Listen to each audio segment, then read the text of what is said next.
Hey Aquarius, and welcome to your monthly reading. So this is a reading for June 2023 for Aquarius sun or rising signs. So we are taking a look at the month overall. What is the theme or themes apparently? What is the progression of the month? What does that look like? And then also we'll take a look at any challenges or spiritual advice that's coming through along with that. I love how the colors are just like being reflected here. That's cool. All right, which deck do I want to use for Aquarius? I actually looked at this deck first. I was feeling this deck. So I know I've been incorporating astrology for my recent videos, and I've been putting timestamps in there and everything, but I was traveling in the last part of May and just like got back and have been playing catch up and haven't really had time to sit down with the astrology in the way that I would like.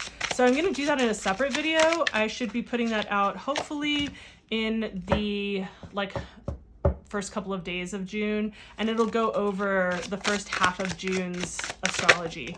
So I just want to I'm already feeling like I want to pull an extra card for that one, but from this deck. No, from this deck. Okay. So yeah, like I just wanted to make sure I had time to do that. And also these videos, the month-long videos, are long enough. So feeling this here. Okay, cool. And let's take a look at the end of the month.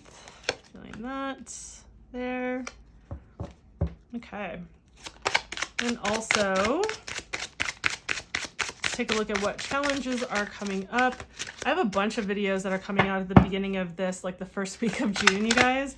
That's going to be like these videos for the month, and then hopefully within the first 2 days of June for the astrology.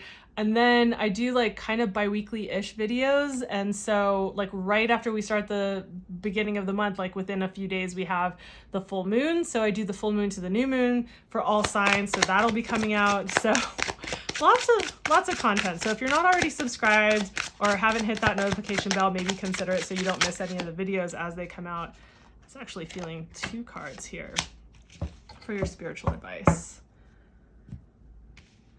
Getting a bunch of cards for you guys this month. So let's move that over so there's enough space here.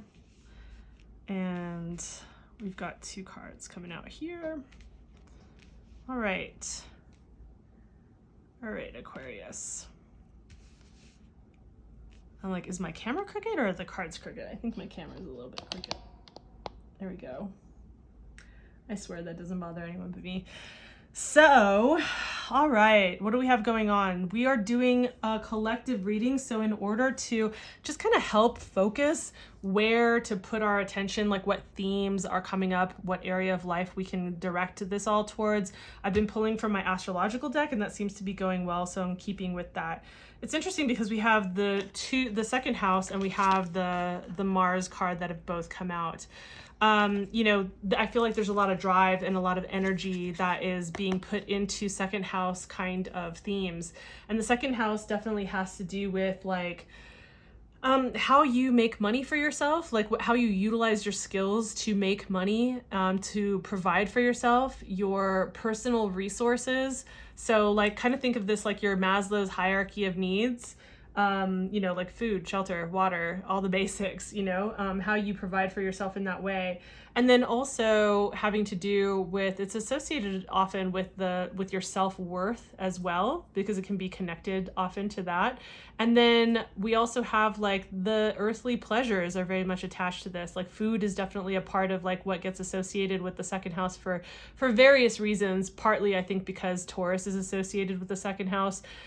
So there's that because of that connection, but also, you know, like think about the ways in which we, feed ourselves, our sustenance, you know, that's part of our, how we provide for ourselves, part of our Maslow's hierarchy of needs. So, you know, and it also, let's not make it seem so boring. It also has to do with like the earthly pleasures, you know, with like all of the things that touch our senses in delightful ways. Okay. Sorry, guys, I went on a coughing fit, so I need to cut that out and come back. Didn't want you to have to listen to that. So So basically think about like the earthly pleasures, and you want to think about that because, you know, like Mars often gets associated with like war and drive and, you know, but it's also associated with like passion, with desire, with that fire, right? So there is that like connection as well. So I'm mostly feeling like this is a lot of drive and energy that you have in this particular area of life. And also I feel like it does highlight some of the more sensory pleasures that that fuel our desire and like our passions, right? So we have that. In the beginning of the month, we have the Eight of Wands, and like very much aligned with the Mars card is the Eight of Wands. The Eight of Wands is like this green go light for life. It's like all systems go, all green lights, and definitely feels like more, not just forward movement, but movement that happens maybe a little bit more rapidly. So maybe things are moving forward in a way that is happening more quickly than it used to, or than it has been in the last month, which I wouldn't be surprised given what the last month was like for a lot of us. So just feeling like there's motion, movement, and you might feel like things are picking up the pace at the beginning of the month with regard to all of this. And then we have like the Six of Cups, and I wanted to pull a secondary card because I was like, oh, I'm not feeling that one too clearly. And it comes out with the Sun. These are really beautiful feelings. Both of these cards have a kind of, it's really lovely because both of these cards have a kind of like innocence and, oh gosh, what is like the word I'm looking for? Like tapping into your, how can I put that? Tapping into like your inner child, like, sorry, that's my cat Lyra. So tapping into, she likes to speak up sometimes during readings. She hasn't come in a while, so I'm guessing she's like highlighting what I'm talking about.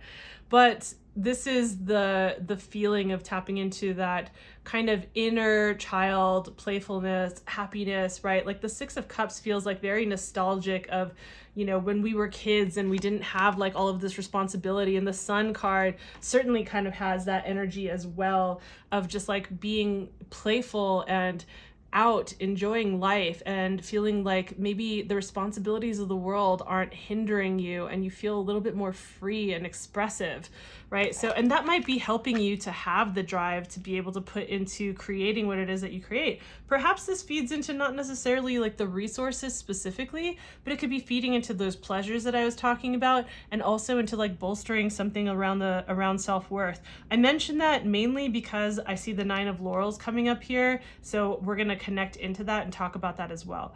Then we come into the last third of the month and we have the Hierophant here. So, you know, I think there are a lot of different ways to read this, but I feel like there is this kind of like, okay, let's come back to like structure here. Let's come back to like the form and the structure and the getting things done. You know, sometimes the Hierophant card can feel a little restrictive because it can be around, you know, like here's what society understands to be like, this is good, this is bad, this is what you should or shouldn't do, this is how our society functions, this is how you work within the framework of it.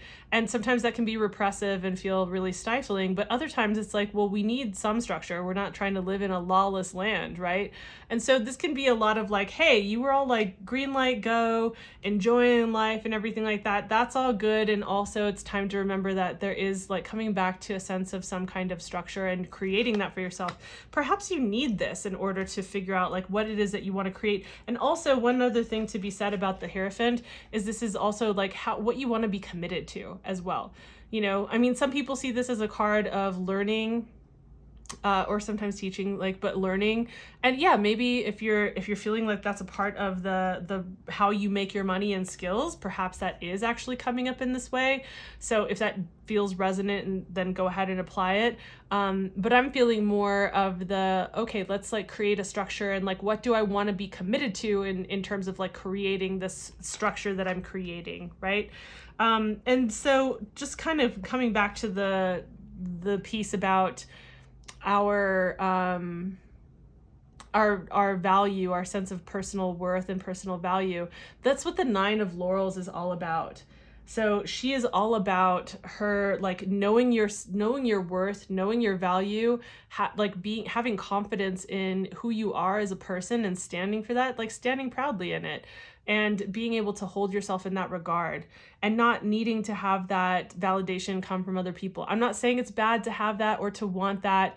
I think it's lovely to have that. I think we do as human beings need to have those reflections. But when it shows up in this like kind of challenge card, I'm feeling that there is, for some of you at least, there is this kind of challenge that you're experiencing or that you will experience this month with regard to like your personal worth or value. That may be within a relationship or within a company or within like having to do with your skills and how you utilize them to provide for yourself or your family, you know, things of that nature. But that does come up, it does get touched on. So I think it's worth mentioning because like I said, the second house can get associated with self-worth.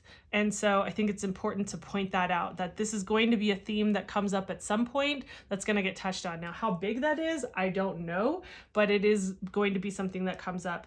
And then we have your spiritual advice, which is the Death card and the Ace of Wands. I actually really like this. I know some people might go, what? But I actually really like this as your spiritual advice because it's essentially saying like, hey, there are certain things that need to be like, that need to be let go, that need to die off and be buried and be like, you know, set them to rest in the earth and be done with it. And that doesn't necessarily mean like physically people, but this could be more to do with like your identity, your beliefs around like who you are as a person, right? Like maybe there are certain personal beliefs that are limiting beliefs that have to do with, they're touched on and have to do with your personal value or your self-worth in some way. And it's like those ideas, those beliefs, those limiting beliefs are not serving you, and, you know, and so maybe like through this part of the month, you start to like recognize what those things are.